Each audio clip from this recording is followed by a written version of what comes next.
السلام عليكم ورحمة الله تعالى وبركاته. الفاتحة.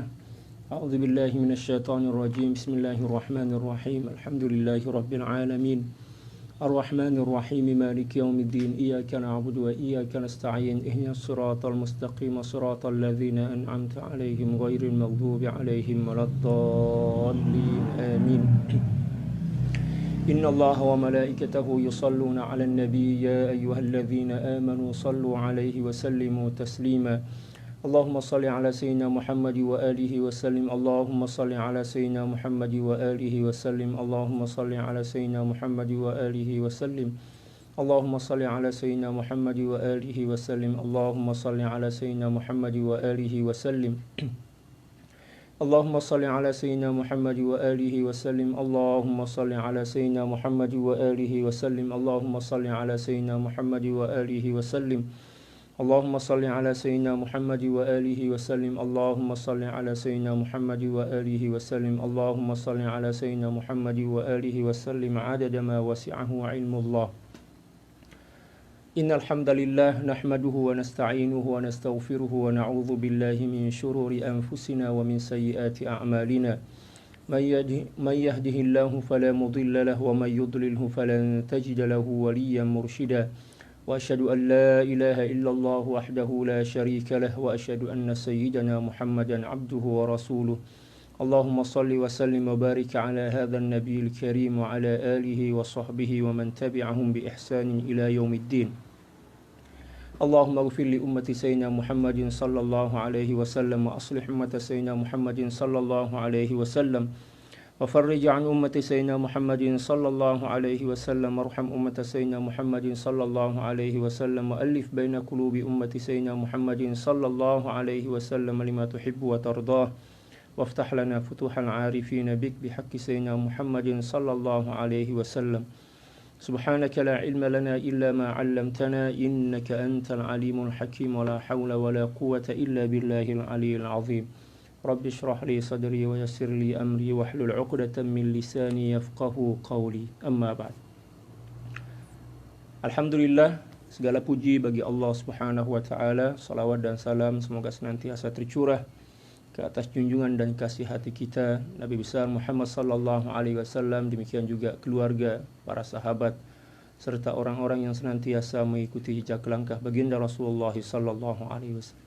Wassalawatullahi wassalamuhu alaika sayyidi ya Rasulullah. Para sahabat sekalian, selamat berjumpa kembali dalam kajian tasawuf dari kitab Mi'rajut Tasyawuf ila Haqa'iqit Tasawuf dan kitab Haqa'iq Anit Tasawuf. Pagi ini kita akan mulakan dengan kitab Haqa'iq Anit Tasawuf karangan daripada Sayyidi Syekh Abdul Qadir Isa Al-Halabi radhiyallahu ta'ala anhu. Muka surat 133. Qala al-muallif rahimahullahu ta'ala wa nafa'ana Allah bi'ulumihi wa ulumi syuyukhihi wa syuyukhina wa jami'i awliya'illahi salihin fid darain Allahumma amin. Al-babu tsani al-manhajul 'amaliyyu fit tasawuf. ثانيا ذكر اللسان وذكر القلب. قال الشيخ عبد الوهاب الشعراني رضي الله تعالى عنه: سمعت أخي أفضل الدين رحمه الله يقول: الذكر باللسان مشروع للأكابر والأصاغر لأن حجاب العظمة لا يرتفع لأحد ولا للأنبياء فلا بد من حجاب لكنه يدق فقط. وقال الإمام النووي رحمه الله تعالى: أجمع العلماء على جواز الذكر بالقلب واللسان للمحدث والجنب والحائض والنفساء وذلك في التسبيح والتمحيد والتكبير والصلاة على رسول الله صلى الله عليه وسلم والدعاء ونحو ذلك. وقال الإمام النووي رحمه الله: الذكر يكون بالقلب ويكون باللسان والأفضل منه ما كان بالقلب واللسان جميعا فإن اقتصر على أحدهما فالقلب أفضل. ثم لا ينبغي أن يترك الذكر باللسان مع القلب خوفا من أن يظن به الرياء بل يذكر بهما جميعا ويقصد به وجه الله تعالى. Seterusnya menjelaskan tentang zikir lisan dan hati. Seperti yang telah kita ketahui bahwa zikir merupakan satu di antara miftahul wusul, atau pintu kepada sampainya seseorang kepada tujuan daripada perjalanan rohani, dan merupakan satu di antara usulul wusul, ya, asal kepada sampainya seseorang kepada tujuan, ya, perjalanan rohani. Dipanggil sebagai prinsip utama dalam tasawuf. Dan seperti yang kita sedia maklum, dalam Al-Quran banyak sangat ayat yang menjelaskan tentang perintah, ya, kepada kita untuk senantiasa berzikir. Di antaranya adalah dalam suratul Ahzab, manakala Allah Subhanahu wa taala memerintahkan kita untuk berzikir dengan zikir yang tak terhad, ya, yang mana zikir ini juga dikira sebagai ibadah mutlaqah, ibadah yang mutlak, tanpa ada rukun, tanpa ada syarat. Demikian juga ketentuan-ketentuan tertentu, tanpa terikat oleh jumlah dan bilangan. Demikian juga tidak terikat oleh kaifiyah tertentu. Allah Subhanahu wa taala berfirman, Ya ayyuhalladzina amanu dzkurullaha dzikran katsira wasabbihuhu bukratan wa asila. Wahai orang-orang yang beriman, senantiasalah kalian berzikir kepada Allah Subhanahu wa taala dengan sebanyak-banyaknya, dan bertasbihlah kalian di pagi dan petang hari. Seterusnya kata beliau, Asy-Syaikh Abdul Wahhab Asy-Sya'rani radhiyallahu taala an telah berkata, aku mendengar saudaraku Afdhaluddin rahimahullahu taala berkata, zikir dengan lidah atau dengan lisan itu diisyaratkan atau disyariatkan kepada yang tua maupun yang muda, karena hijab keagungan tidak akan hilang, tidak akan terangkat kepada seorang sekalipun para nabi. Hijab itu pasti ada, akan tetapi ianya hanya menipis, menipis. Hijab rohani ini terbahagi menjadi dua. Yang pertama adalah al-hijabu an-nur, al-hijabun nuri, hijab cahaya. Yang kedua pula, al-hijabul zulmani. Hijab cahaya adalah hijab yang menghantarkan seseorang untuk semakin dekat dan rapat kepada Allah Subhanahu wa taala, dan seterusnya untuk menyaksikan atau bermusyahadah kepadanya. Adapun al-hijabul zulmani adalah hijab yang menyebabkan seseorang itu semakin jauh daripada Allah Subhanahu wa taala. Al-hijabun nurani atau al-hijabun nuri, atau kita guna al-hijabun nurani, hijab cahaya, adalah hijab yang terbina atau terbentuk daripada dua perkara. Yang pertama adalah ibadah, dan yang kedua adalah maksiat. Nah, kita kenal dulu lah istilah hijab ini. Hijab terbahagi menjadi dua. Yang pertama adalah al-hijab an-nurani, hijab cahaya. Yang kedua pula adalah al-hijabul zulmani. Hijab yang pertama adalah al-hijabu an-nurani, yaitu hijab cahaya yang menyebabkan seseorang semakin dekat kepada Allah Subhanahu wa taala. Disebabkan karena dua perkara. Yang pertama adalah ketaatan, dan yang kedua adalah maksiat atau dosa. Nanti saya akan terangkan. Yang kedua pula adalah al-hijabul zulmani, cahaya kegelapan atau hijab kegelapan. Yang mana hijab kegelapan ini menyebabkan seseorang semakin jauh daripada Allah Subhanahu wa taala. Dan berlakunya hijab zulmani ini disebabkan karena dua perkara. Yang pertama adalah ketaatan, dan yang kedua adalah maksiat. Nah, saya akan terangkan. Yang pertama adalah al-hijabun nurani, hijab cahaya.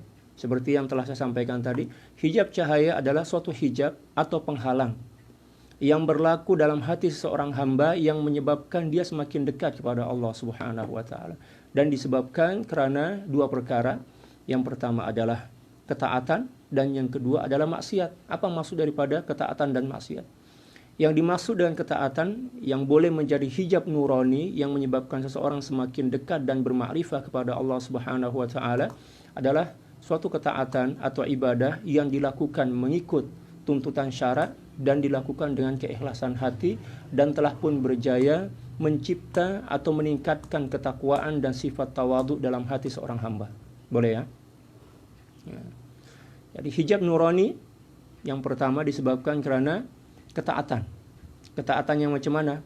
Ketaatan yang dilakukan mengikut tuntutan syarak, dilakukan dengan keikhlasan hati, dan telah pun mewariskan peningkatan takwa dan sifat tawadhu dalam hati seorang hamba.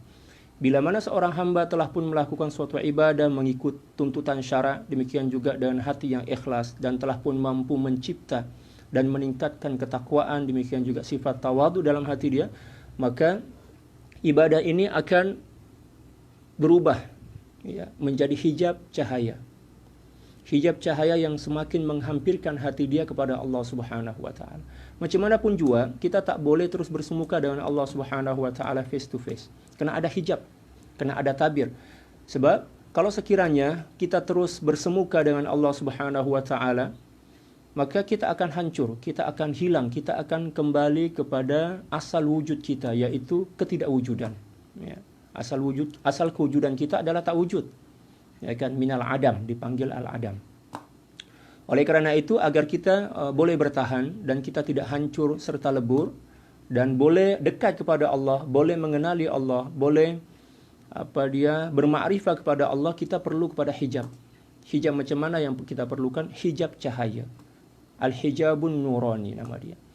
Nah, untuk mendapatkan hijab cahaya ini, kita kena beribadah kepada Allah Subhanahu wa taala mengikut tuntutan syariat.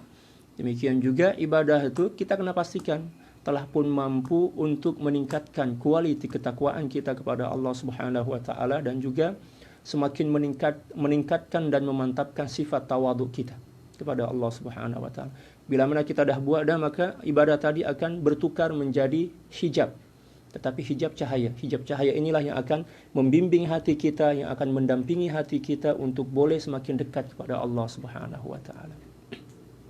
Itu yang pertama, ibadah. Yang kedua pula adalah maksiat. Mungkin orang akan bertanya, Ustaz, kenapa pula maksiat boleh menyebabkan seseorang mendapatkan hijab cahaya yang menyebabkan dia semakin dekat kepada Allah? Boleh? Ya. Tetapi kita kena fahamlah maksiat jenis apa yang dimaksud. Yang dimaksud di sini adalah maksiat yang pertama, tidak dilakukan dengan sengaja. Ya, tidak dilakukan dengan sengaja dan tidak diniatkan. Ya. Serta menyebabkan seseorang pelakunya itu bertaubat kepada Allah Subhanahu wa taala dengan menunaikan syarat-syarat daripada taubat itu. Bila mana ada seorang yang terpaksa juga melakukan ibadah, melakukan maksiat sebab takdir dia macam tu dah, tak ada seorang pun di antara kita yang boleh terbebas daripada maksiat. Allah Subhanahu wa taala dah takdirkan dia untuk melakukan maksiat, tetapi tak ada keinginan dalam hati dia untuk melakukannya.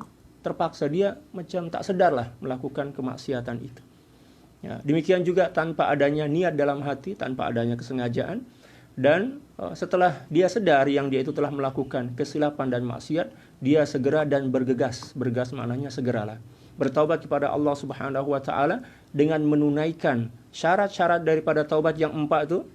Lepas tu dia berusaha untuk memperbetulkan tingkah laku dia dan juga untuk meningkatkan ibadah kepada Allah Subhanahu wa taala. Bila mana ada seorang yang buat maksiat macam tu, maka maksiat ini akan bertukar menjadi hijab nurani yang menghampirkan hati dia kepada Allah Subhanahu wa taala. Boleh ya? Oleh sebab itu, Sayyid Ibnu Athaillah As-Sakandari radhiyallahu taala an dalam kitab Hikam pernah berkata bahwa maksiat yang mewariskan inkisar, penyesalan, demikian juga perubahan dalam hati untuk melakukan taubat dan pembersihan jiwa, itu lebih baik dibandingkan ibadah yang mewariskan kesombongan. Macam itu. Okey, kita pergi atau beralih kepada hijab jenis yang kedua, yaitu al-hijabul zulmani, hijab kegelapan. Hijab kegelapan ini adalah suatu hijab yang menyebabkan hati seseorang semakin jauh dari Allah Subhanahu wa taala. Dengan tanda-tanda, satu di antara tanda dia adalah senantiasa sibuk dengan makhluk, lalai daripada Allah Subhanahu wa taala, demikian juga hati semakin keras. Apa yang menyebabkan hijab zulmani ini tercipta dalam hati seorang hamba? Yang pertama disebabkan kerana ibadah. Yang kedua pula juga disebabkan kerana maksiat. Nah, orang akan bertanya lah, Ustaz, kenapa pula ibadah tu boleh mencipta hijab zulmani dalam hati seorang hamba? Boleh? Memanglah boleh. Yang dimaksud dengan ibadah yang boleh berubah atau bertukar menjadi hijab zulmani dalam hati adalah ibadah yang dilakukan bukan kerana Allah dan mewariskan sifat sombong dalam hati. rajin beribadah, rajin sholat tahajud, ya, demikian juga rajin sholat berjamaah, rajin bersedekah, berwakaf. Tetapi tujuan dia nak mencari dan mengemis, ya, pujian dan sanjungan daripada makhluk. Maka walaupun zahirnya ibadah, maka ibadah ini akan bertukar, berubah menjadi hijab kegelapan yang akan menyelimuti, ya, menyelimuti dan menutupi permukaan hati dia, sehingga ya, menyebabkan dia semakin jauh dan terhempas daripada Allah Subhanahu wa taala. Oleh sebab itu, ramai di antara kita yang mungkin merasa, saya dah banyak ibadah dah nih. Ya kan, salat saya jaga alhamdulillah, zakat, puasa, bacaan Al-Qur'an saya Masya Allah, tiap-tiap minggu saya boleh khatam sekali kan. Tapi kenapa pula saya belum lagi merasai cahaya kedekatan kepada Allah tu? Kita kena cek diri kita. Kita kena pastikan apa yang berlaku pada diri kita. Ya. Cara dia macam mana? Kena datang jumpa dengan dokter yang pakar, para mursyid, para guru rohani, untuk menanyakan tentang apa sebenarnya yang berlaku dalam hati kita, sehingga walaupun kita telah melakukan ibadah dengan baik dan jumlah yang berlipat-lipat ganda, tetapi hati kita masih terasa gersang. Hati kita masih lagi terasa jauh daripada Allah Subhanahu wa taala. Mestilah akan nampak satu di antara sebab itu. Di antaranya adalah mungkin disebabkan karena walaupun ibadah kita banyak, tetapi ibadah itu bukan ditujukan untuk Allah Subhanahu wa taala, akan tetapi bertujuan untuk mendapatkan sesuatu yang lain, sama ada pujian dan sanjungan daripada makhluk, ataupun mungkin kita melakukannya karena setakat ingin mendapatkan pahala dan syurga daripada Allah Subhanahu wa taala. Yang mana pahala dan syurga ini adalah makhluk juga lah Tuhan, bukan Allah Subhanahu wa taala. Nah, ini yang perlu kita periksa, kita kena cek dalam hati kita. Ya.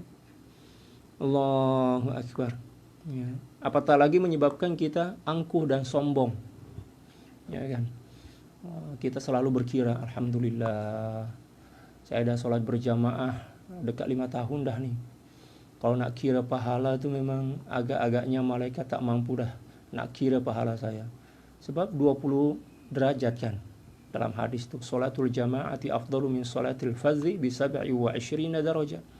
Salat berjamaah lebih afdal dibandingkan salat ya secara sendirian, ya, berbanding 27 derajat. Kita berkira, seseorang itu berkira, alhamdulillah dah 5 tahun dah saya salat berjamaah.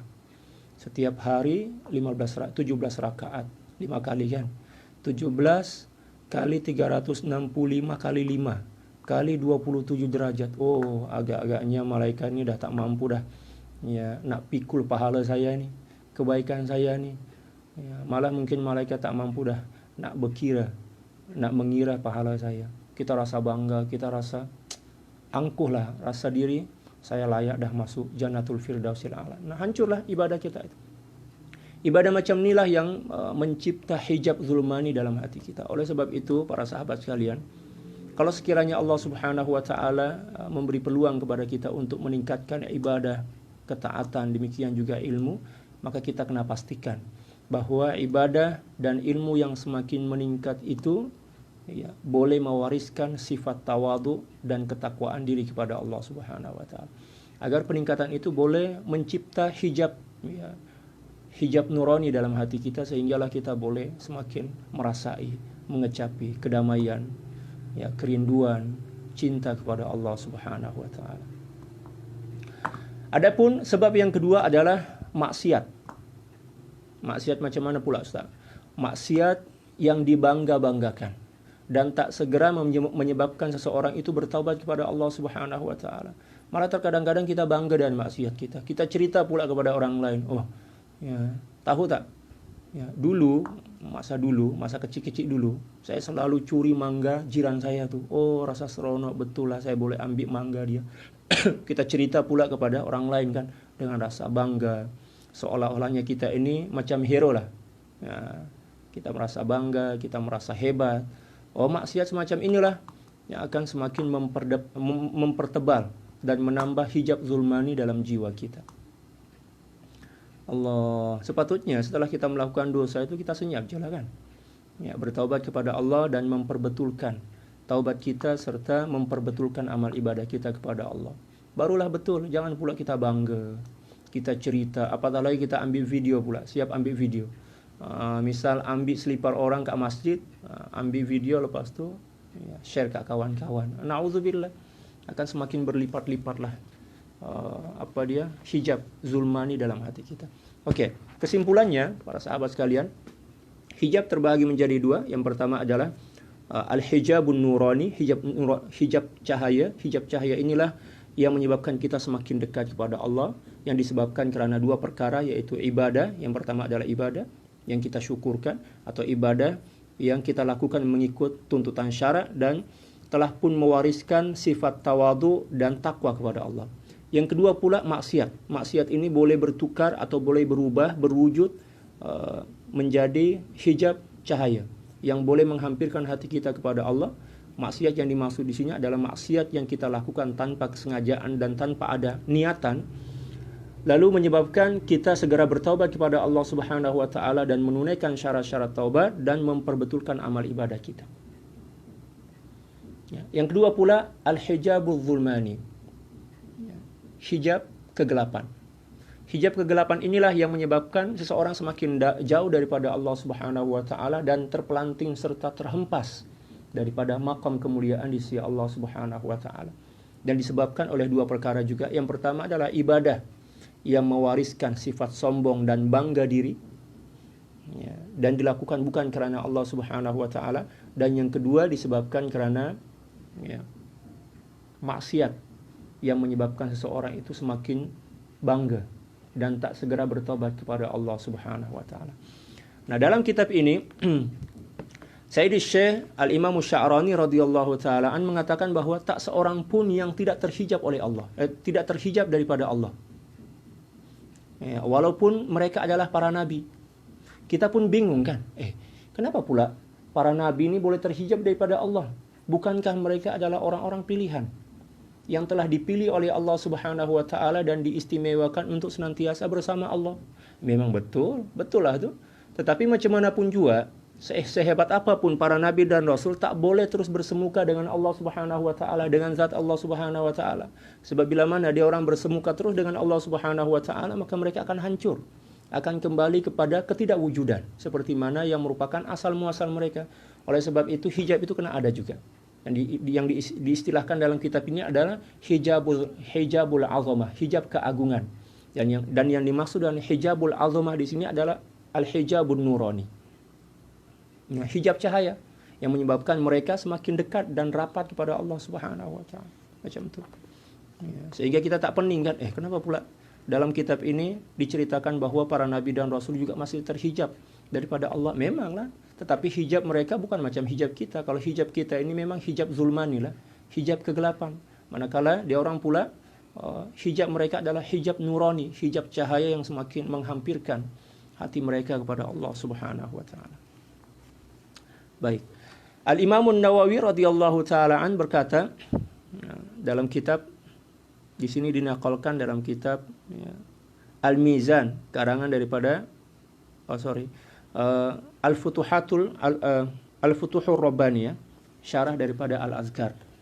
Al-Imam Nawawi rahimahullahu taala berkata, para ulama telah bersepakat atau telah berijma mengatakan boleh atau harus, kalau dalam bahasa Melayu boleh itu harus ya, para sahabat dari Indonesia. Jadi kalau dalam bahasa Melayu boleh itu mereka sebut dengan istilah harus, jaiz, boleh. Ya. Boleh berzikir dengan hati dan lidah bagi orang yang berhadas, demikian juga berjunub, demikian juga haid dan nifas. Nah, beliau menakal satu kesepakatan para ulama, ijma para ulama, bahwa berzikir dalam keadaan tidak suci itu adalah perkara yang jaiz, yang boleh atau harus kalau dalam bahasa Melayu. Ya. Kebolehan itu adalah terhadap zikir dalam bentuk tasbih, tahmid, takbir, salawat ke atas baginda Rasulullah sallallahu alaihi wasallam, dan doa serta perkara-perkara yang seumpama dengannya. Zikir secara umum lah, sama ada dalam bentuk tasbih, istighfar, demikian juga tahmid, takbir, ya kan. Nah, bagi seorang yang sedang berhadas tak ada masalah. Bagi seorang yang sedang junub tak ada masalah, sama ada hadas besar maupun hadas kecil. Mengapa demikian? Sebab zikir ini dikira sebagai ibadah mutlaqah. Dalam Islam ibadah ini terbagi menjadi dua. Yang pertama adalah al-ibadatul mutlaqah, ibadah mutlak, yaitu ibadah atau jenis ibadah yang tak terikat oleh rukun, oleh syarat, oleh kaifiyat, oleh tempat, oleh waktu dan jumlah. Boleh ya para sahabat? Ya. Ibadah terbagi menjadi dua. Yang pertama adalah al-ibadatul mutlaqah, ibadah mutlak. Yang kedua adalah al-ibadatul muqayyadah, ibadah yang terhad. Apa maksud daripada al-ibadatul mutlaqah dan apa contoh-contoh dia? Al-ibadatul mutlaqah adalah al-ibadah atau jenis ibadah yang tidak terikat oleh rukun. Tidak terikat maknanya tak ada rukun lah. Ya, tidak terikat oleh rukun, syarat, ya, tempat, ya kan, waktu, bilangan dan kaifiyat. Boleh ya? Kaifiyat. Saya ulang lagi. Ibadah mutlaqah adalah suatu ibadah yang tidak terikat oleh rukun, ya, syarat, kaifiyat, tempat, masa, dan jumlah tertentu. Di antaranya adalah zikir. Zikir ada rukun dan syarat dia, tak ada? Ya, ada ke masa-masa tertentu di mana kita boleh berzikir kat situ. Dan di waktu-waktu tertentu kita tak boleh berzikir, tak ada. Bila-bila masa, dalam keadaan apapun, kak manapun kita berada, kita diharuskan atau diperbolehkan untuk berzikir. Demikian juga ada tak jumlah tertentu yang boleh kita lakukan dalam berzikir. Misal 1000 je, tak boleh lebih daripada 1000, tak ada. Suka-suka hati kita lah, nak 1 juta ke, 2 juta ke, tak ada masalah. Demikian, adakah tempat tertentu atau masa tertentu? Tak ada. Atau kaifiat tertentu. Kita kena berzikir dalam keadaan berdiri je. Ya, dalam keadaan duduk itu memang tak boleh lah. Tak ada aturan macam tu. Ya, demikian juga ibadah yang lain, di antaranya adalah salawat ke atas baginda Rasulullah SAW. Salawat ini juga dikira sebagai ibadah mutlaqah. Ya. Yang kedua pula adalah al-ibadatul muqayyadah, ibadah yang muqayyad, yang terikat dan terhad. Terikat oleh apa? Yang pertama ada rukun dia, kebalikan daripada ibadah mutlaqah. Ada rukun dia, ada syarat dia, ada kaifiyat tertentu, ada tempat dan masa tertentu. Demikian juga ada jumlah tertentu. Contoh solat. Solat ada rukun dan syarat dia, ada kaifiyat tertentu, ya kan? Yang ketiga pula ada tempat dan masa tertentu. Demikian pula ada jumlah rakaat tertentu. Boleh kita solat maghrib 10 rakaat. Ya, mentang-mentang kita dapat rezeki yang banyak hari ini, lalu dia cakap, okeylah kalau macam tu saya nak bersyukur kepada Allah, maghrib ini saya nak solat maghrib 10 rakaat sebab terlalu gembira sangat. Tak boleh lah. Sebab memang solat ini dikira sebagai ibadah yang muqayyadah. Demikian juga zakat. Demikian juga haji kan. Ya, tak boleh kita berhaji ke Iran sana. Kampung atau tempat puak-puak Syiah itu tak boleh. Kita kena berhaji ke Mekah lah, ke tanah haram. Seterusnya kata beliau juga menyebut zikir berlaku dengan hati dan lidah. Zikir ini boleh kita lakukan dengan hati dan lidah. Apa yang lebih afdal ialah dengan kedua-duanya sekali. Ya. Zikir yang lebih afdal adalah zikir yang memadukan atau menghimpun antara zikir hati dengan zikir lisan. Lisan kita berzikir Allah, hati kita pun juga Allah, Allah, Allah. Ya. Jika ingin dilakukan salah satu sahaja, maka dengan hati adalah lebih afdal. Ya, berzikir dengan hati lebih afdal. Ya.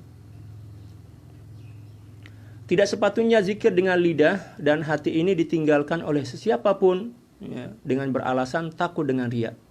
Bahkan hendaklah dia berzikir dengan kedua-duanya serentak dan dikasatkan untuk Allah Subhanahu wa taala. Jangan pula kita tinggalkan zikir sebab kita takut orang menuduh kita riya. Ya kan? Ada bisikan dalam hati kita, tak payahlah berzikir sebab takut-takut nanti orang cakap awak ni riya. Kalau ada bisikan macam tu, kita kena lawan bisikan tu. Kita kena lawan betul bisikan tu. Dengan cara apa? Paksa diri untuk berzikir dengan lisan dan hati kita, ya, dan dikasatkan atau diniatkan kerana Allah Subhanahu wa taala. Walaupun pada mulanya mungkin berat lah kan. Sebab pemula lagi, kita tak mampu nak elakkan bisikan itu, tapi kita teruskan zikir itu, sampailah suatu masa nanti energi positif daripada zikir itu mampu membakar dan menghanguskan bisikan-bisikan buruk. Maka selepas itu akan hilanglah ya bisikan-bisikan buruk itu. Ya. Tapi jangan pula saja kita berzikir dengan suara nyaring, ambil mikrofon, lepas itu pula kita ambil tempat ke pasar malam tuh kononnya nak buang pengaruh-pengaruh ya bisikan riak daripada hati kita dengan berzikir lisan dan hati kita di hadapan orang ramai guna mikrofon. Salah juga lah, tak betul juga lah tuh. Kena tengok keadaan lah kan. Kalau sekiranya kita berada di tengah keramaian, misal kita ada ke pasar malam misal, tetaplah berzikir tetapi dengan zikir hati dan lisan, dengan cara perlahan, Allah macam itu, atau lisan kita, bibir kita aja yang bergerak menyertai hati kita, Allah macam itu. Ya, paksa diri. Mula-mula memang kita kena paksa untuk menghancurkan dan membakar energi negatif yang ada dalam jiwa kita. Wa qala Sayyidil Fudail Ibnu Iyad radhiyallahu taala an, inna tarkal amali li ajli an-nasiriya walau futihal insanu alaihi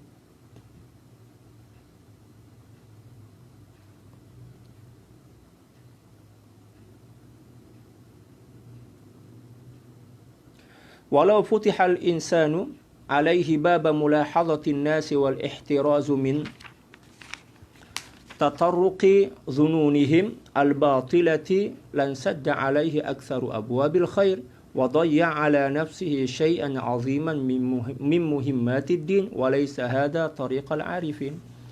Kemudian Sayyidina Fudail bin Iyad, ya. Sayyidina Fudail bin Iyad ini adalah salah seorang tokoh tasawuf atau tokoh sufi yang cukup masyhur, yang sangat masyhur. Pada mulanya beliau adalah qutta'ut thariq. Ya. Kalau dalam bahasa Melayu itu qutta'ut thariq itu penyamun lah, penyamun. Kalau dalam bahasa Indonesia perampok. Ya, pada mulanya adalah perampok. Tetapi ya, setelah beliau mendapatkan hidayah daripada Allah Subhanahu wa taala, beliau melalui jalan suluk. Ya, berguru kepada para ulama. Allahu Akbar. Dan beliau ya berubah menjadi tokoh sufi yang cukup masyhur. Ya. Yang mana ramai ulama-ulama besar yang menjadi murid-murid beliau. Di antaranya kalau tak silap adalah Al-Imam Syafi'i. Al-Imam Syafi'i pernah belajar kepada beliau. Ya, Fudail bin Iyad. Luar biasa. Ya, beliau berubah menjadi ahli ibadah dan tergolong sebagai wali besar lah. Oleh sebab itu, para sahabat sekalian, ya, jangan kita terpaku ataupun jangan kita dihantui oleh masa lalu kita yang kelam. Masa lalu itu masa lalu lah kan. Tak seorang pun di antara kita yang tidak mempunyai masa lalu yang kelam. Ya, sehebat apapun kita, semulia apapun kita, maka mesti kita mempunyai masa lalu yang kelam. Janganlah masa lalu yang kelam itu menghalangi kita untuk melakukan perubahan dalam diri kita untuk semakin baik. Ya. Masa lalu itu kita letak tepi lah. Masa lalu lah, kita beristighfar, taubat kepada Allah Subhanahu wa taala, lepas itu kita lupakan, tepikan. Kita fokus kepada masa hadapan. Ya. Kita jangan berputus asa atas masa lalu yang kelam yang pernah berlaku dalam diri kita. Sebab Allah Subhanahu wa taala tidak pernah melihat masa lalu kita, tetapi melihat ya masa hadapan kita. Yang dikira oleh Allah Subhanahu wa taala adalah penghujung daripada hayat kita.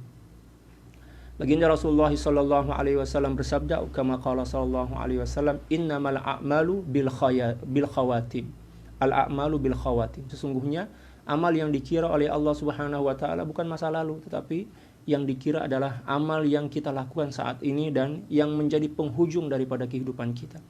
Oleh sebab itu, saya nasihat untuk diri saya sendiri, demikian untuk para sahabat sekalian, masa lalu tuh letak tepilah. Mungkin kita pernah melakukan kesilapan di masa lalu, ya atas sebab kebodohan kita, kejahilan kita, ya kan, hawa nafsu kita terpengaruh oleh kawan-kawan kita yang tak betul. Demikian juga mungkin disebabkan karena kita belum lagi mempunyai pengalaman yang cukup untuk mengharungi kehidupan ini dengan baik. Maka mulai daripada saat ini kita berazam, ya, untuk meninggalkan masa lalu dan fokus kepada masa hadapan kita dengan melakukan pembetulan, ya, perbaikan. Ya, kita benahi diri kita. Dalam bahasa Indonesia dipanggil membenahi diri. Kalau dalam bahasa Melayu itu memperbetulkan diri kita dengan ibadah. Dimulakan dengan taubat kepada Allah. Taubat kepada Allah dengan sungguh-sungguh dan menunaikan syarat-syarat taubat. Bila mana kita bersungguh-sungguh menunaikan taubat karena Allah Subhanahu wa taala, sebanyak apapun dosa kita, sifat pengampun dan pemaaf Allah Subhanahu wa taala lebih luas dibandingkan seluruh dosa yang pernah dilakukan oleh makhluk. Ya, mulai daripada awal penciptaan sampai kepada hari kiamat. Ya. Oleh sebab itu jangan berputus asa. Wala tayasu mir rauhillah innahu la yayasu mir rauhillahi illal qaumul kafirun. Janganlah kalian berputus asa daripada rahmat dan kasih sayang Allah Subhanahu wa taala, karena tidaklah berputus asa daripada rahmat dan kasih sayang Allah Subhanahu wa taala kecuali orang-orang kafir. Jangan kita letak diri kita pula tergolong sebagai orang-orang yang mempunyai sifat-sifat yang bukan Islam dengan berputus asa daripada rahmat Allah. Allah Maha Pengampun. Ya. Datang kepada Allah, sampaikan hajat kita kepada Allah yang kita ingin bertaubat, kita ingin memperbetulkan diri kita, dan kita minta bimbingan.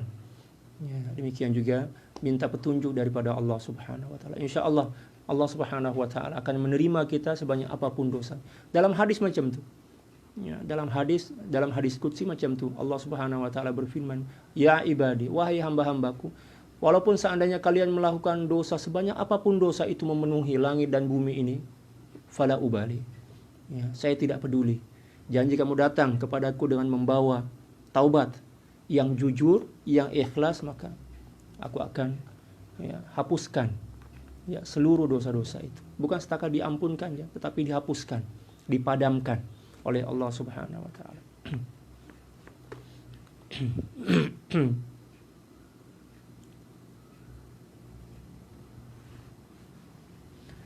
Sayyidina Fudail bin Iyad radhiyallahu taala anhu berkata, sesungguhnya meninggalkan amalan kerana manusia adalah riya.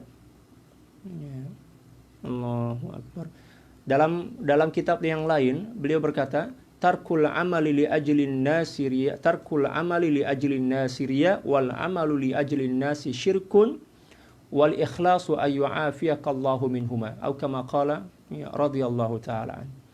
Melakukan suatu amalan, meninggalkan suatu amalan kerana manusia adalah riya.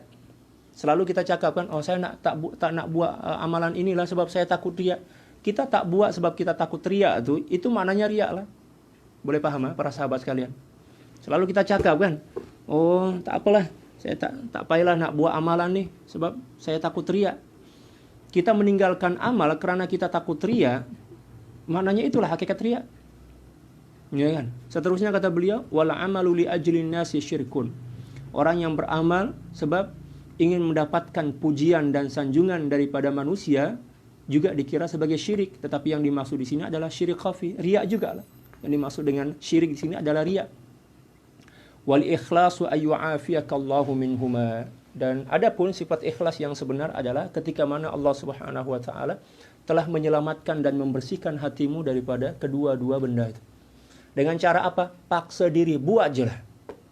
Ya, sambil berdoa kepada Allah. Ya Allah, hati saya masih riya, ya Allah, tapi saya kena buat juga amalan nih. Saya kena buat juga ibadah nih. Lepas itu kita mohon doalah kita berdoalah kepada Allah Subhanahu wa taala. Bila mana kita jujur melakukannya, maka insya-Allah Allah akan menghadiahkan kepada kita sifat ikhlas. Barulah kita akan selamat.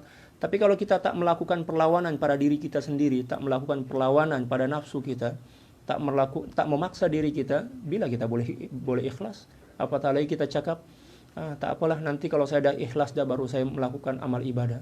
Tak ada jaminan lah kita akan ikhlas. Dan ikhlas itu adalah hadiah. Ikhlas adalah hadiah dan anugerah daripada Allah Subhanahu wa taala yang diberikan dan dihadiahkan kepada seorang hamba yang berusaha untuk ikhlas. Ya kan, berusaha untuk ikhlas. Kata Sayyidina Fudail bin Iyad radhiyallahu taala an, sesungguhnya meninggalkan amalan kerana manusia adalah riya. Seandainya dibukakan kepada manusia pintu perhatian dan pengawasan orang lain terhadapnya dengan berbagai prasangka batil, niscaya banyak pintu-pintu kebaikan yang akan tertutup serta berbagai perkara yang penting dalam agama akan hilang sedangkan ia bukanlah jalan seseorang yang arif, jalan golongan arifin. Maksudnya macam ni, kalau sekiranya seluruh prasangka makhluk yang ada di sekitaran kita ini Allah buka, Allah kasyafkan kepada kita, dan kita masih lagi terpengaruh oleh penilaian orang lain, maka kita tidak akan pernah melakukan ibadah. Ya, sebab manusia ini pada umumnya adalah makhluk yang memang hatinya dipenuhi dengan kekotoran, kecuali orang-orang yang melakukan tazkiyatun nafs, pembersihan jiwa dia. Ya. Terkadang kita melakukan kebaikan, orang cakap, riak nih, nak tunjuk-tunjuk diri lah nih. Ya kan? Kita pula tak melakukan kebaikan, orang berburuk sangka, jahatnya tuan nih, budak nih, kenapa pula dia tak beribadah? Kita beribadah dalam pandangan orang salah, kita tak ibadah pun lagi salah. Nah, kata beliau, kalau sekiranya seluruh prasangka makhluk itu dikasyafkan oleh Allah, diperlihatkan oleh Allah Subhanahu wa taala kepada kita, dan kita fokus kepada penilaian dan pandangan makhluk itu, maka kita tidak akan pernah mampu melakukan suatu kebaikan. Oleh sebab itu, seolah-olah beliau mengajarkan kepada kita untuk menutup mata daripada penilaian makhluk. Anggap je makhluk tak wujud. Anggap je makhluk itu tak wujud, fokus kepada Allah untuk beribadah kepadanya. Ya kan? Macam-macam lah ya, perangai manusia nih. Allah, kita berbuat baik macam Ustaz, siapa dia? Apa nama itu? Kat Malaysia ni Ustaz Abid Liaw, yang buat kebajikan, ya kan, buat kebaikan, bagi sumbangan, bagi bantuan kepada masyarakat-masyarakat yang tak mampu di Malaysia ini kan. Tapi ramai juga orang yang bising tu, cakap nak tunjuk-tunjuk diri, bukan dia seorang je yang boleh buat macam tu, orang lain pun boleh buat. Kenapa pula kita bising?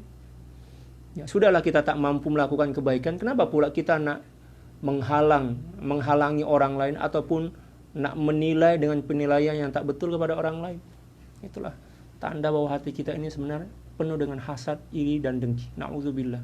Dan itu sebenarnya merupakan sifat yang diwariskan oleh iblis kepada konco-konconya, kepada pengikut-pengikutnya.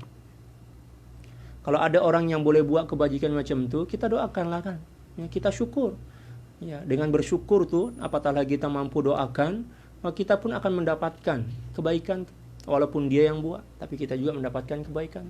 Senang je sebenarnya nak menjadi orang yang mendapatkan kebaikan tu. Ya, cukup kita bergembira atas kebaikan orang lain kepada orang lain, atas kebaikan seorang kepada orang lain, dan kita doakan agar Allah Subhanahu wa taala memudahkan urusan dia, kita dah mendapatkan kebaikan. Seolah-olah kita pun juga ikut terlibat dalam kebaikan itu. Tapi kalau kita buat statement atau buat status kat Facebook kita, cakap yang tak betul, ya kan, apatah lagi cakap ustaz tu nak tunjuk-tunjuk amal lah, nak tunjuk-tunjuk diri lah tu. Na'udzubillah, summa na'udzubillah min dzalik. Itu penyakit yang kronik tu. Ya, orang gila aja yang punya penyakit macam tu. Na'udzubillah, summa na'udzubillah. Allahu akbar. Oleh sebab itu jangan pernah kita fokus kepada perhatian dan penilaian makhluk. Fokus kepada Allah Subhanahu wa taala. Jangan cari muka kepada makhluk. Tapi kalau terpaksa juga kita nak cari muka, maka cari mukalah kepada Allah, jangan kepada makhluk. Kepada makhluk ini akan merosakkan hati kita. Adapun mencari muka di hadapan Allah, itu adalah hakikat ibadah. Ya kan? Kita minta perhatian Allah, ya kan? Minta tatapan rahmat Allah Subhanahu wa taala kepada kita saat kita beribadah. Itu yang betul. Tapi kalau cari muka kepada makhluk, nak tunjuk-tunjuk amal kita, tak betul lah, itu akan merosakkan jiwa kita. Seterusnya kata beliau radhiyallahu taala an, wa qalbul ghafili alaihi gishawatun fala yajidu sahibuha li ta'mi dzikri halawatan wala li ghairihi min al ibadati walidzalika qil la khaira fi dzikrin ma'a qalbin ghafilin sahin. ولا نعني بذلك أن يترك الذكر مع الغفلة إلا أن صاحب الهمة العالية يجاهد نفسه ويراقب قلبه مرة بعد مرة حتى ينتقل إلى ذكر مع الحضور وذلك كالرامي ففي المرة الأولى لا يصيب الهدف ثم يحاول في الثانية والثالثة إلى أن يتقن ذلك fayusibal hadab, maktub pada ayyutkina, fayusibal hadab, Wa kadzalika al-insanu ma'a qalbihi yuhawilul marrata talul marrata baina dzikrin wa mudzakaratin hatta ya'tada al-qalbu al-hudura ma'a Allah azza wa jalla. Seterusnya kata beliau, hati orang yang lalai mempunyai penutup, gisyawah, penutup. Ya Allah. Orang yang senantiasa lalai kepada Allah, maknanya hati dia sedang tertutup. Malah dalam hadis baginda Rasulullah SAW membandingkan antara hati seorang yang senantiasa berzikir dan hati yang senantiasa lalai. Bagaikan perbandingan macam orang yang hidup dan mati. Seperti yang mana yang telah kita baca pada perjumpaan yang lepas. Orang yang hatinya senantiasa lalai daripada Allah, maka nilai dia di hadapan Allah itu macam mayat lah, tak bernilai. Macam bungkus nasi. Bungkus nasi bila mana isi dia dah habis, dah mestilah kita buang ke tong sampah kan. Adapun hati seseorang yang senantiasa berzikir kepada Allah Subhanahu wa taala, maka senantiasa dikira sebagai hati yang hidup, subur di sisi Allah Subhanahu wa taala, dan senantiasa akan mendapatkan limpahan dan curahan ma'rifah daripada Allah Subhanahu wa taala. Hati orang yang lalai mempunyai penutup, menyebabkan mereka tidak merasai kemanisan zikir serta kemanisan ibadah-ibadah yang lain. Allahu Akbar. Hati yang lalai macam itu. Oleh karena itu dikatakan tiada kebaikan dalam zikir bersama hati yang lalai lagi lupa. Ini bukan bermakna perlu meninggalkan zikir kerana hati lalai bersama zikir. Orang yang berhemah atau mempunyai semangat yang tinggi, dia akan berusaha melawan nafsunya serta senantiasa mengawasi hatinya dari masa ke semasa sehingga berpindah daripada zikir dengan berzikir dengan lisan kepada berzikir dengan hati. Dengan hati yang hadir bersama Allah. Jadi dalam hadis ini baginda Rasulullah SAW sedang membandingkan mana yang lebih elok, berzikir dengan lisan tetapi hati lalai, ataupun berzikir dengan hati walaupun lisan kita tak sebut. Kata baginda Rasulullah SAW, berzikir dengan lisan tetapi hati lalai itu lebih buruk dibandingkan seseorang yang berzikir dengan hati walaupun lisan dia senyap. Itu hadis, maksud daripada hadis ini bukan bermakna baginda Rasulullah SAW mengatakan bahwa berzikir dalam keadaan hati yang lalai itu tak mempunyai kebaikan. Memang tak mempunyai kebaikan dibandingkan dengan berzikir dengan hati tanpa disertai dengan lisan. Macam tu. Jangan pula kita tersalah faham. Kalau macam tu Ustaz, tak payahlah saya berzikir sebab baginda Rasulullah SAW bersabda, tak ada kebaikan bagi seorang yang berzikir dengan hati yang lalai dan lupa. Bukan macam tu cara kita memahami hadis tu. Kita kena faham dulu asbabul wurud. Daripada hadis tu, apa sebab baginda Rasul, apa kronologi baginda Rasulullah SAW menyampaikan hadis macam tu. Kita kena teliti dulu, kita kena pelajari dulu, kita kena cari tahu dulu.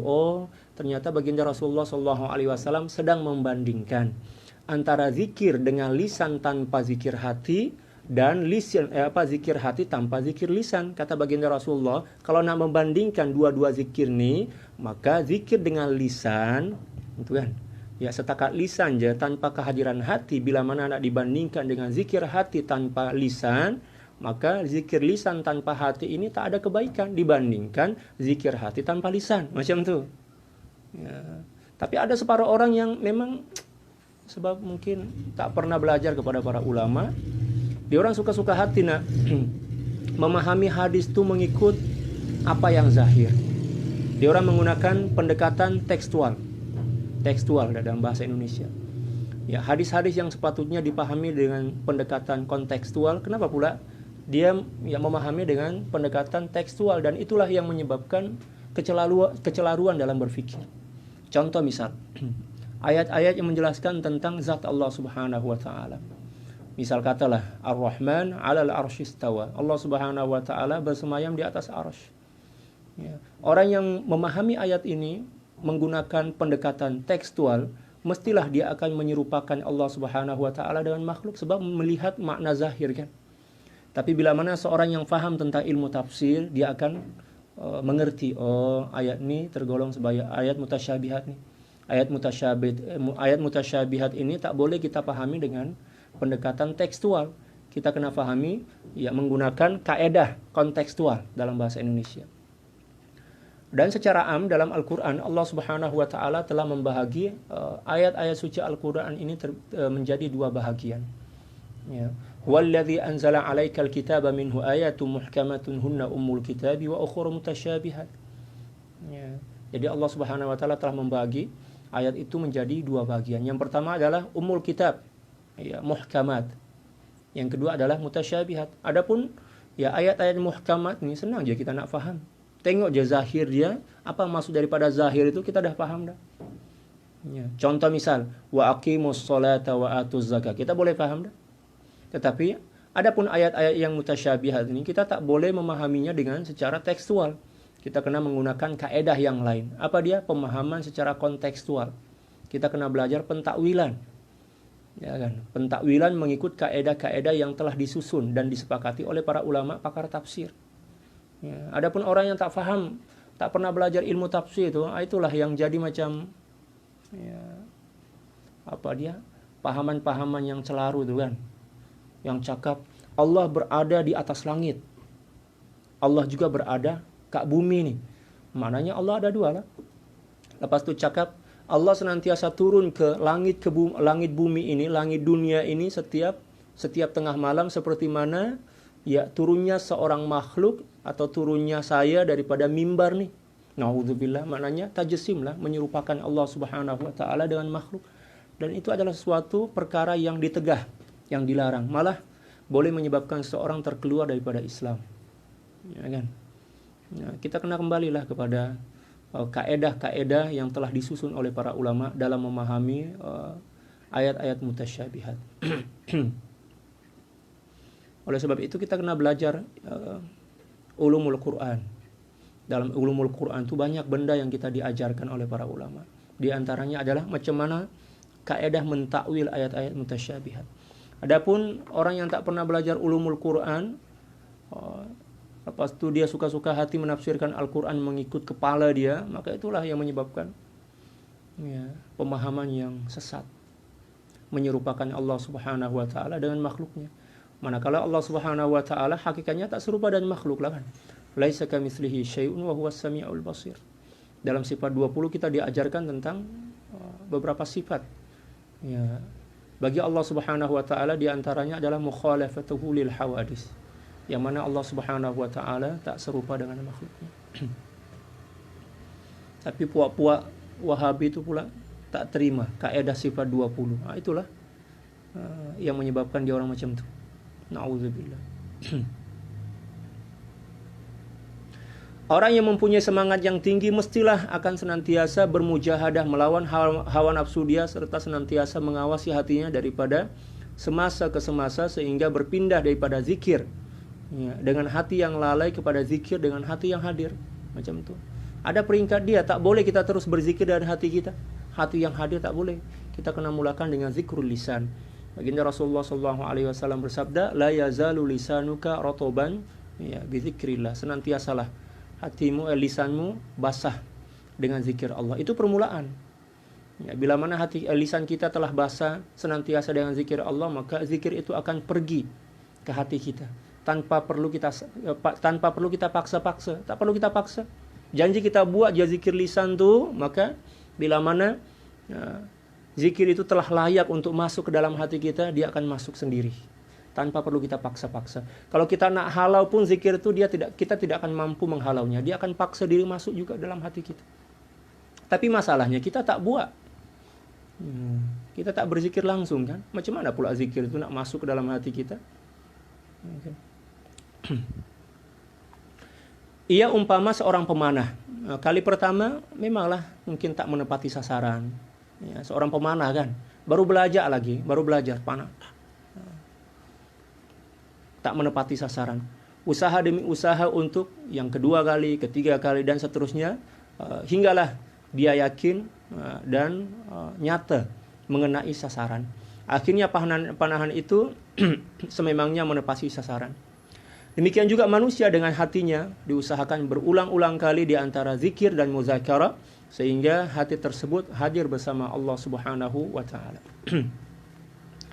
Seterusnya kata beliau, qala hujjatul Islamil Ghazali rahimahullahu taala wa'lam annahu qad inkashafa li arbabil basairi anna dzikra afdalul a'mal walakin lahu aidan kushurun thalathatun ba'daha aqrabu lil-lubbi min ba'din walahu lubbun wara'al kushuri thalatha wa innama fadul al-kushur lakinnaha likauniha tariqan ilaih fal-kishrul a'la minhu dzikrul lisani faqat والثاني ذكر القلب إذا كان القلب يحتاج إلى موافقته حتى يحضر مع الذكر ولو ترك وطبعه لاسترسل في أدوية الأفكار. Seterusnya kata beliau Al-Imamul Ghazali radhiyallahu taala an telah berkata, ketahuilah bahwa sesungguhnya telah dikasyafkan kepada ahli basair. Ahli basair ini dari golongan para aulia, bahwa ternyata sesungguhnya zikir merupakan amalan yang paling afdol. Sebab zikir ini merupakan intipati daripada seluruh ibadah. Ya kan? Hakikat daripada ibadah itu adalah zikir. Contoh salat. Wa aqimis sholata li dzikri, dirikanlah salat untuk mengingatiku. Demikian juga ibadah-ibadah yang lain. Akan tetapi ia juga mempunyai 3 lapisan, 3 kusyur, ya, 3 lapisan kulit, ya, yang setengah daripada yang lain lebih dekat kepada isi berbanding yang lainnya. Isi ini terletak di bagian dalam daripada kulit tersebut. Ya. Kulit juga tetap mempunyai kelebihan karena ia merupakan jalan menuju isi. Jadi kata beliau, zikir ini mempunyai lapisan-lapisan, ya, untuk boleh sampai kepada hakikat zikir itu. Ya, dalam kitab ini beliau menyebutkan ada 4 lapisan. Ya. Mengapa perlu lapisan? Tujuannya untuk menjaga dan memelihara hakikat daripada lapisan itu agar tidak rosak. Contohlah, kulit pisang. Walaupun kulit pisang ini tak boleh kita makan, walaupun memang terkadang ada juga mungkin sebab lapar sangat kok. Dia makan juga lah kulit pisang tuh. Kulit pisang ini tujuan diwujudkannya bukan untuk dimakan, tetapi walaupun ianya bukan untuk dimakan, ya kan, tak bergunalah untuk manusia, tetapi ianya berguna untuk melindungi isi agar tidak rosak, ya kan, tidak dihinggapi lalat. Contohlah, ya, kalau ada orang jual pisang, dia letak je kat tanah tu, kat bawah, tanpa ada kulit, agak-agak ada ke di antara kita yang nak beli. Jangankan nak beli, orang bagi percuma pun kita tak nak kan. Sebab apa? Tak ada kulit. Ya kan? Oleh sebab itu Allah mencipta kulit untuk apa? Untuk menjaga keutuhan daripada isi dalaman daripada apa yang tersembunyi di sebalik kulit itu. Demikian juga zikir. Zikir itu mempunyai lapisan-lapisan. Tujuannya apa? Agar hakikat zikir itu tidak tumpah keluar.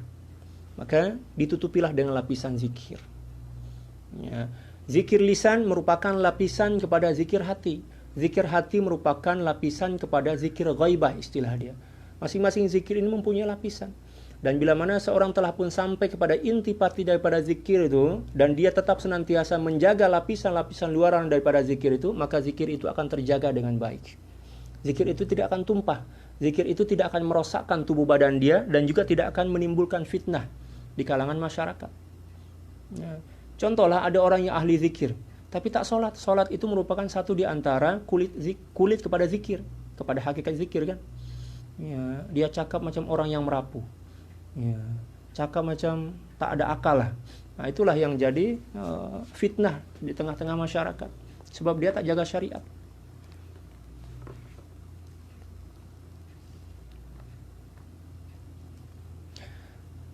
Kulit yang pertama zikir ialah lisan. Lisan sahaja. Ini adalah kulit pertama daripada zikir. Oleh sebab itu, saya bagi contoh lah. Kelapa. Secara umum, kelapa itu mempunyai 3 lapisan. Walaupun sebenarnya banyak lapisan kelapa itu. Mulai daripada sabut dia, mulai demikian pula tempurung dia kan. Di sebalik tempurung itu ada kulit hitam. Di sebalik kulit hitam itu ada yang putih. Kita parut menjadi menjadi parutan kelapa. Lepas itu pula kita kita rendam dengan air suam, air hangat lah kalau dalam bahasa Indonesia, untuk mengeluarkan santan dia. Daripada santan itu kita masak untuk memisahkan antara tai minyak dia dengan minyak minyak apa sih orang panggilnya? Isi dalaman dia lah.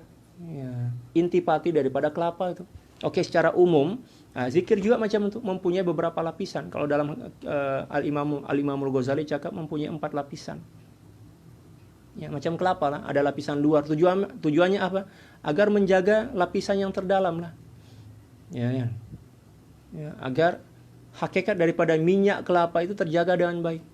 Kalau sekiranya tak ada sabut kelapa, tak ada tempurung, atau kalau dalam bahasa Jawanya belatok kelapa itu, maka akan rosaklah minyak itu, akan menjadi basi. Ya, malah mungkin minyak itu akan hilang sebab kering kan. Nah, demikian juga zikir, hakikat zikir macam itu. Kita kena jagalah kulit-kulit daripada hakikat zikir itu. Apa dia? Salat, puasa di antara kulit zikir kan. Demikian juga zikir dengan lisan, itu adalah kulit-kulit zikir itu. Kita kena jagalah agar hakikat zikir kita terjaga dan terpelihara dengan baik. Yang kedua adalah kulit kedua ialah zikir hati. Hati berhajat kepada iringan lidah untuk berzikir sehinggalah dia hadir bersama zikir tersebut.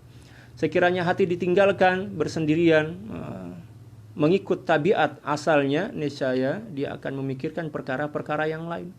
Kalau hati kita biar dia macam itu tanpa berzikir, demikian juga tanpa mendapatkan sokongan daripada zikir lisan, maka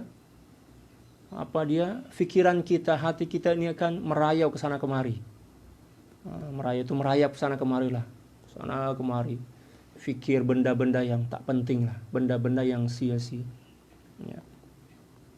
Yang ketiga pula kata beliau, ketiga ialah zikir telah pun teguh di dalam sanubari, dan dia mula menguasai jiwa. Itu peringkat yang ketiga daripada zikir. Dah mula istiqomah dalam hati kita, lepas itu pula dah menenggelamkan hati kita, menguasai suasana hati kita, menguasai jiwa kita. Dengan maksud lain, seandainya hati tadi ingin berpaling kepada perkara-perkara lain, maka ia memerlukan kepada usaha. Ya, sebagaimana golongan kedua berhajat kepada usaha untuk meneguhkan hati agar senantiasa berzikir.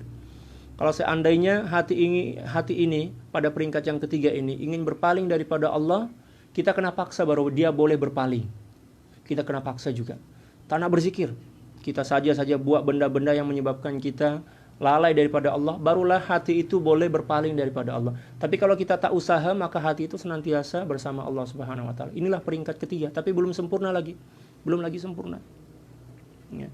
Adapun yang keempat yaitu Allah Subhanahu wa taala diingati teguh dalam lubuk hati, zikir akan pergi dan berselindung. Allahu Akbar. Dan inilah yang dicari. Zikir itu akan pergi, maksudnya pergi di sini menyusup masuk dalam bahasa Indonesia, meresap masuk ke dalam relung terdalam jiwa kita, dan dia bersembunyi, bersebati lah. Bersebati itu artinya bercampur, bersatu padu kalau dalam bahasa Indonesia dengan jiwa kita. Dan zikir inilah yang dicari. Ya. Perkara ini wujud sehingga dia tidak lagi berpaling kepada zikir dan juga kepada hati, bahkan seluruh jiwanya tenggelam dalam lautan ketuhanan. Maka dia tak ingat zikir dah, sebab hatinya telah tenggelam dalam zikir. Ya, dia tak perlu dah kepada sokongan lisan, sebab hati dia telah pun tenggelam dalam hakikat zikir. Semasa berzikir, jika ia berpaling daripada zikir, tolehan itu dikira hijab yang menyibukkannya daripada mengingati kekasihnya. Bila mana dia berpaling kepada zikir, dia ingat yang dia itu berzikir, maka ingatan yang dia itu sedang berzikir dikira sebagai hijab yang menyebabkan dia berpaling daripada Allah. Boleh paham? Ya. Seseorang yang telah sampai kepada peringkat keempat daripada maqam zikir ini, kata beliau, dia dah tak ingat dah kepada zikir itu, sebab dia dah tenggelam dalam makna zikir, kepada makna zikir. Kalau sekiranya dia sedar yang dia itu sedang berzikir, maka kesadaran dia bahwa dia sedang berzikir, yang dia itu sedang berzikir, boleh menjadi hijab yang menyebabkan hati dia berpaling daripada Allah. Ya.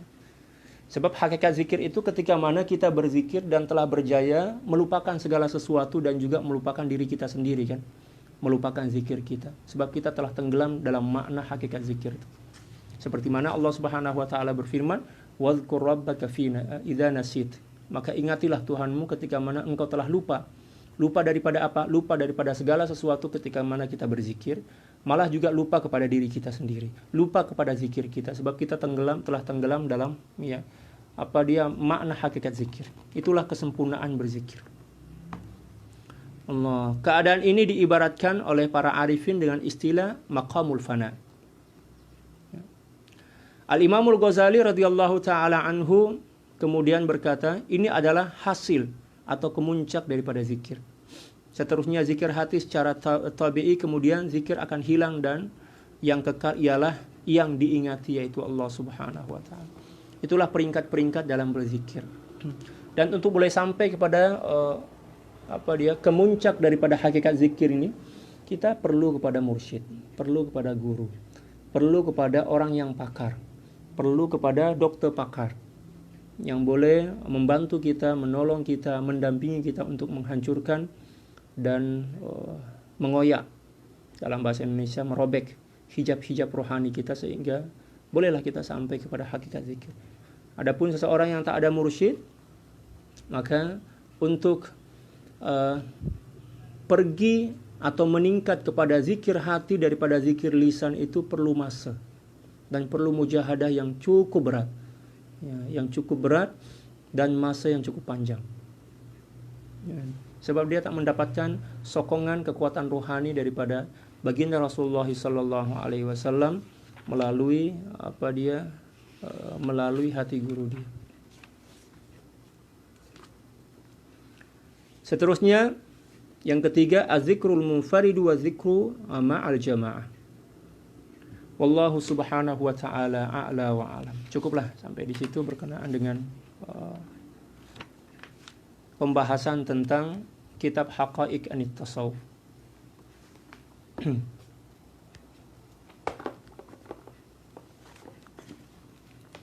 Seterusnya kita akan baca kitab yang kedua. Kita ambil masa dalam 20 minit ya.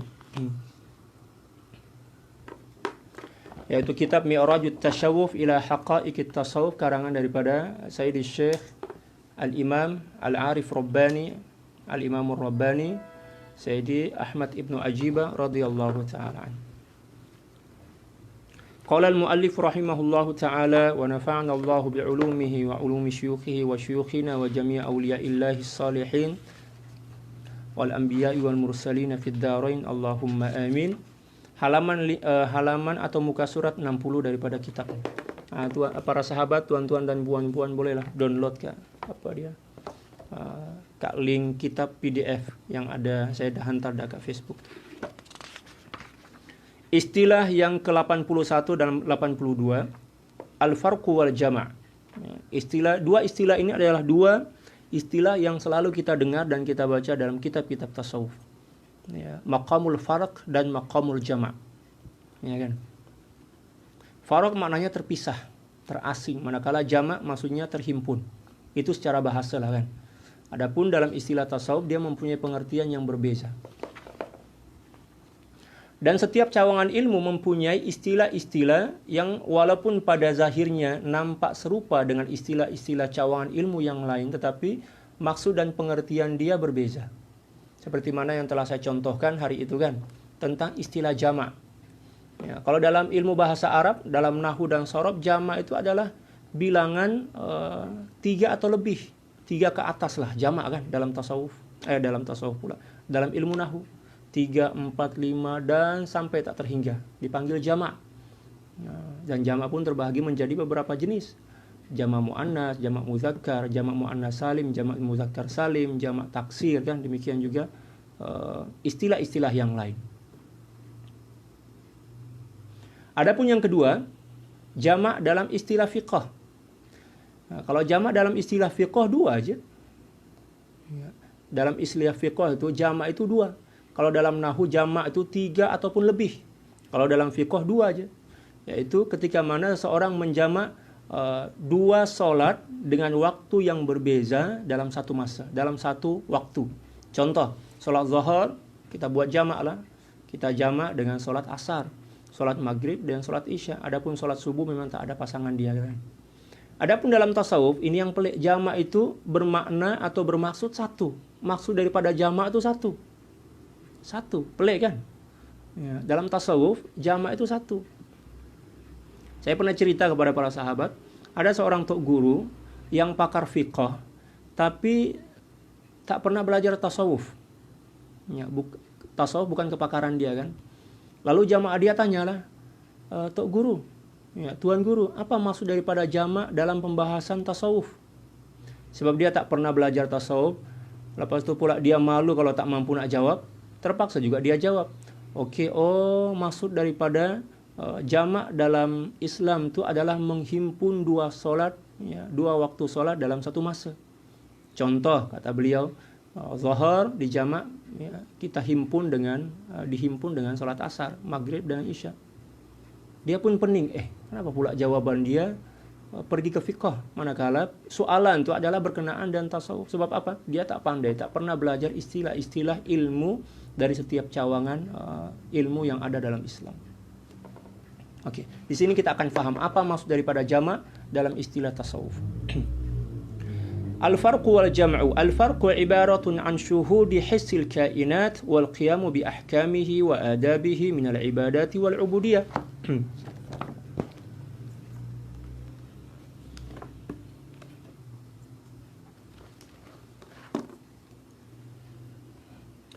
Al-farq dan jamak. Al-farq atau al-farqu ialah ungkapan tentang penyaksian zahirnya makhluk, ya, Allahu Akbar, dan menunaikan terhadap dan penunaian terhadap hukum-hukum dan adab-adab ubudiyah, adab-adab ibadah dan ubudiyah. Allahu Akbar. Apa maksud daripada farq dalam ilmu tasawuf? Farq itu adalah keadaan seseorang yang sedang melakukan ibadah kepada Allah Subhanahu wa taala, akan tetapi yang nampak dalam hati dan jiwa dia itu adalah bayang-bayang makhluk. Dan ini selalu berlaku pada diri kita. Ya kan? Kita sedang sholat, Allahu Akbar. Ya, lisan kita cakap, Bismillahirrahmanirrahim, Alhamdulillahirabbil alamin. Tapi hati kita, kunci kereta, ya kan? Hati kita, kasut, selipar, duit, bini, anak. Maknanya walaupun zahir kita sedang beribadah, tetapi hati kita sedang mengingati dan melihat bayang-bayang makhluk. Maknanya pada masa itu kita sedang berada di maqamul farq, ya, maqamul farq istilah dia, ya. Zahir nampak dekat kepada Allah, tetapi hakikat batin dia jauh daripada Allah, sebab dia bersama makhluk. Adapun seseorang yang tidak dalam keadaan beribadah dan hati dia lalai, tak dikira sebagai farq. Tak dikira sebagai farq, tetapi dikira sebagai ghaflah, lalai. Sebab istilah farq ini adalah kelalaian hati seorang hamba yang sedang melakukan ibadah. Adapun kelalaian hati seorang hamba, ya, tidak sedang melakukan ibadah, tak dikira sebagai farq. Jangan pula kita suka-suka hati nak guna istilah ini mengikut selera kita, tak boleh. Oleh sebab itu, dalam memahami ta'rif nih, ya, kita belajar dalam ilmu mantek, kita kena faham betul setiap kata yang disusun oleh para ulama dalam mentakrifkan sesuatu. Sebab di setiap kata yang ada dalam ta'rif itu akan menjelaskan dan menerangkan seluruh hakikat masalah yang ditakrifkan. Oleh kerana itu ta'rif itu kena jami' dan mani'. Istilah dia, jami' dan mani'. Mencakup dan juga mencegah makna-makna lain yang tak ada hubung kait dengan sesuatu yang ditakrifkan untuk boleh masuk ke dalamnya. Boleh ya para sahabat, kalau kita belajar ilmu mantek, belajar usulul fiqh, demikian juga ya, ilmu-ilmu yang lain yang menjelaskan tentang pembahasan ta'rif. Jadi jamak atau farq ini setakat boleh digunakan pakai untuk seseorang yang sedang melakukan ibadah saja. Ya. Bila mana hati dia, tubuh badan dia sedang beribadah, sama ada solat, puasa, berzakat, tetapi hati dia bersama makhluk, ya, bayang-bayang makhluk itu senantiasa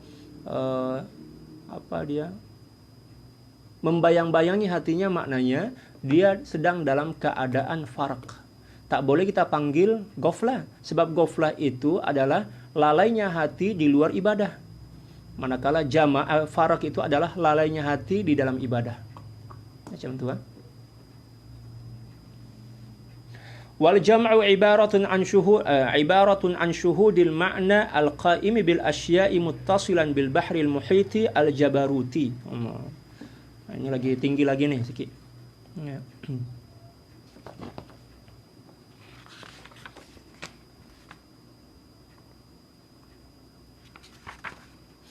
Au naqulu al-farqu syuhudul qawalibi wal jam'u syuhudul mazahir. Fal qawalibu mahallu syara'i wal mazahiru 'ainul haqa'iq. Wa qala Abu Ali ad-Daqqaq radhiyallahu ta'ala an al-farqu ma nusiba ilaik wal jam'u ma suliba anka. Ya Rabb. Ya salam. Ya. Seterusnya kata beliau al-jama'. Apa maksud daripada jama'? Jama' adalah suatu ungkapan ya, atau ibarat yang menunjukkan penyaksian makna yang kekal terhadap perkara yang terhubung dengan samudra alam jabarut yang luas. Maksudnya apa? Jama' itu adalah suatu keadaan atau kondisi seorang hamba yang sedang melakukan ibadah. Ya kan? Ya, zahir dia sedang melakukan ibadah, manakala hati dia sedang fokus menyaksikan ya makna dan rahasia yang terselubung ya, dalam ya, apapun yang diucapkannya ketika mana dia sedang beribadah. Dalam sholat misal, zahir dia sujud, ruku, lisan dia pula bismillahirrahmanirrahim. Manakala hati dia sedang tenggelam dalam makna apa yang dibaca itu. Ya, memahami, demikian juga menyaksikan rahasia-rahasia yang terkandung dalam bacaan sholat dia. Ya. Kalau istilah lain dalam Al-Quran dipanggil khusyuk. Qad aflahal mu'minuna alladzina hum fi salatihim khashi'un. Ya, orang yang sedang khusyuk. Zahir dia bersama makhluk, tapi hati dia senantiasa bersama Allah. Menyaksikan rahasia-rahasia, demikian juga bukan setakat menyaksikan saja, malah dia merasai, mengecapi rahasia-rahasia itu sedang menyentuh jiwa dia, sedang menguasai jiwa dia. Ya, macam itu. Itulah yang dipanggil dan istilah al-jama', maqamul jama'. Dan seseorang tak boleh sampai kepada maqamul jama' kecuali bila mana dia telah menguasai dan mengamalkan syariat dengan betul, dan setelah itu barulah dia membersihkan jiwa dia dan menyibukkan diri dengan berzikir kepada Allah Subhanahu wa taala di bawah bimbingan seorang mursyid ya kamil dan mukammil. Barulah dia boleh pergi atau sampai kepada maqamul jama'. Adapun bila mana seorang tak faham langsung tentang syariat, sudahlah tak faham, lepas itu pula tak solat, tak puasa, walaupun dia rajin berzikir, maka dia tak boleh sampai kepada maqamul jama'. Apatah lagi tak ada guru. Ya kan?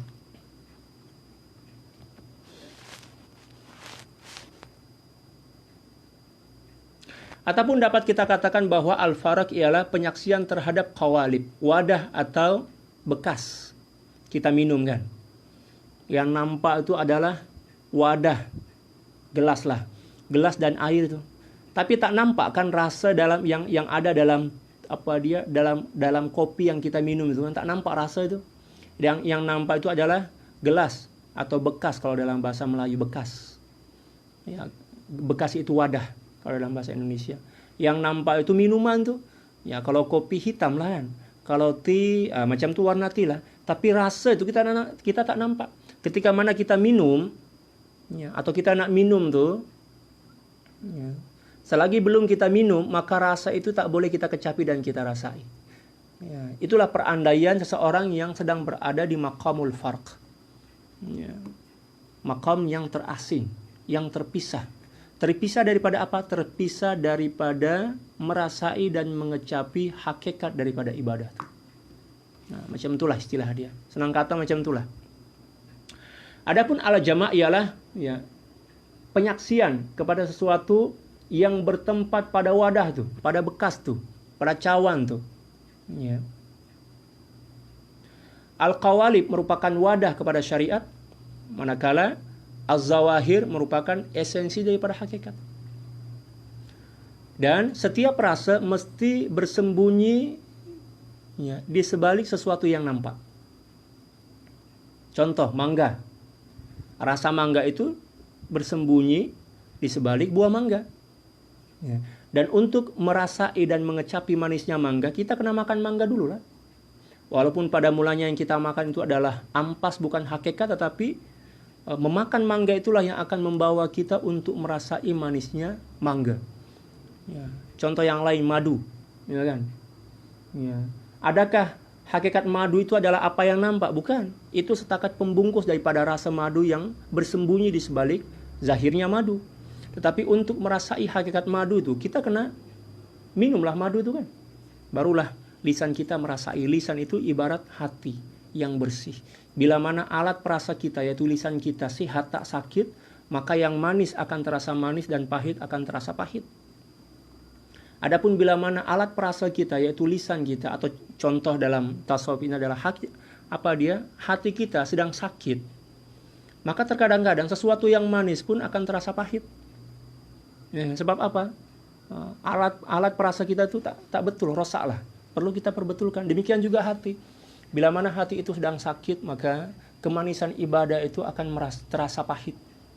Ya, kemanisan dalam ibadah itu akan terasa pahit, sehingga kita beribadah itu macam terseksa. Salat, Allah Akbar, beratnya beban salat. Sebab apa? Ya, hati kita sedang sakit. Kita terbebani oleh sesuatu yang sepatutnya menggembirakan hati kita. Apa yang menyebabkan boleh macam itu, boleh jadi macam itu? Sebab alat perasa kita sedang tak sehat. Apa dia? Hati kita. Ada masalah sikit je masalah itu, Allahu Akbar, pening dah kepala kita. Kelam kabut dah kita. Sebab apa? Alat perasa kita tak mampu nak mengesan rasa daripada apa yang berlaku itu, hakikat daripada di sebalik apa yang berlaku. Allah. Maka kata beliau, farak tanpa disertai dengan jama ialah kefasikan. Allah.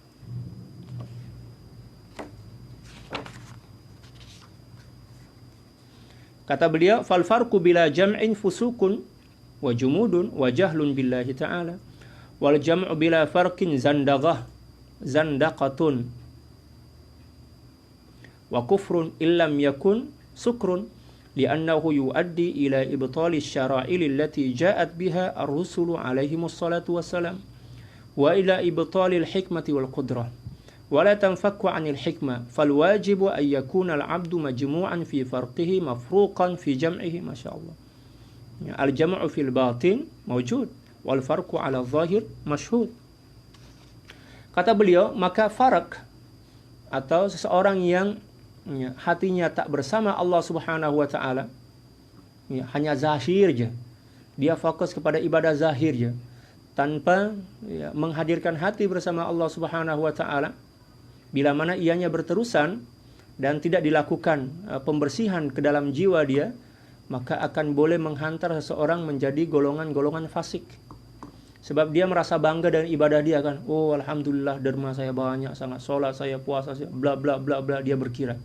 Tapi hati dia lalai daripada Allah, maka rasa bangga, rasa sombong dengan ibadah zahir tanpa disertai dengan kehadiran hati bersama Allah akan menghantarkan seseorang dan menyebabkan seorang itu menjadi golongan fasik. Na'udzubillah tsumma na'udzubillah. Dan jamak tanpa farak ialah zindik dan kufur. Adapun kebalikannya, seseorang senantiasa berzikir ya, mengingati Allah Subhanahu wa taala, tapi tak salat, tak berpuasa, tak berzakat, ya kan? Tak berhaji. Bila mana dia dah mampu, maka mesti akan menghantar dia untuk menjadi golongan zindiq. Na'udzubillah, tsumma na'udzubillah min dzalik. Ataupun kufur. Kalau sekiranya bukan disebabkan karena mabuk, hilang kesadaran sebab cinta kepada Allah Subhanahu wa taala. Karena hal itu akan menyebabkan kepada pembatalan terhadap syariat yang telah dibawa oleh para nabi dan rasul. Dan juga menjadi sebab pembatalan terhadap hikmah. Ya. Dan kudrah tidak akan terlepas daripada hikmah. Allahu Akbar. Maka wajib bagi seorang hamba agar tetap jamak di dalam farak, ya, bersama hakikat, atau maksud dia adalah bersama hakikat di dalam menunaikan syariat, dan farak di dalam jamak, yaitu menunaikan syariat ketika bersama hakikat. Cantik kan? Maknanya kena ada dua-dua sekali. Atau dengan kata lain, dia berada dalam maqam jamak dengan batinnya dan ya, bermusyahadah ya dalam maqam faraknya. Wallahu a'lam bishawab.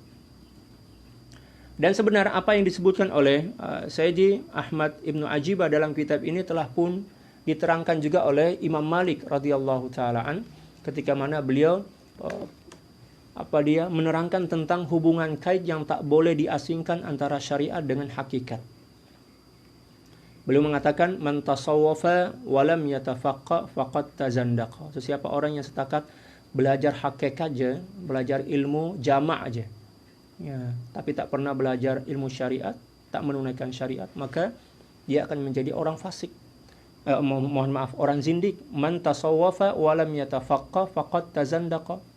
Wa man tafaqqaha wa lam yatasawwaf faqad tafassaqa. Dan siapa orang yang setakat belajar ilmu syariah aja, ya, tumpuan perhatian dia setakat ibadah zahir aja, tanpa membersihkan hati, menyucikan jiwa, dan tidak mengisi dengan zikir, maka dia akan menjadi orang yang fasik, orang yang sombong, dosa besar, bangga dengan ibadah dia.